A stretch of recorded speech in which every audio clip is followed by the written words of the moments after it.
নবী রহমাতুল্লিল আলমিন মসজিদে নবীর মধ্যে সাহাবাই রসুলদেরকে নিয়ে বসে আছেন। ওই মুহূর্তে একজন যুবক কান্না করতে করতে নবীজির দরবারে আসলেন।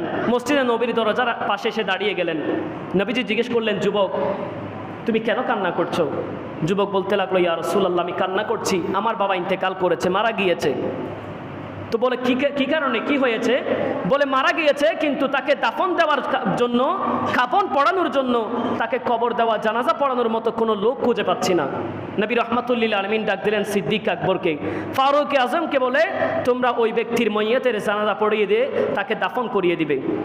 সাহাবাই রসুলরা গেলেন ওই স্থানের মধ্যে, মইয়তের কাছে আসলেন। আসার পরে যখন তার মুখটা খোলা হলো, দেখা গেল তার চেহারাটা কালো শূকরের চেহারার মতো হয়ে গিয়েছে। সাইয়েদনা সিদ্দিক আকবর এবং ফারুক আজম রাদিয়াল্লাহু তাআলা নবীজির দরবারে চলে গেলেন, ডাক দিয়ে বলি, ইয়া রাসূলুল্লাহ, আমরা তার কাছে গিয়েছিলাম, কিন্তু তার চেহারা দেখতে পাচ্ছি শূকরের মতো হয়ে গিয়েছে।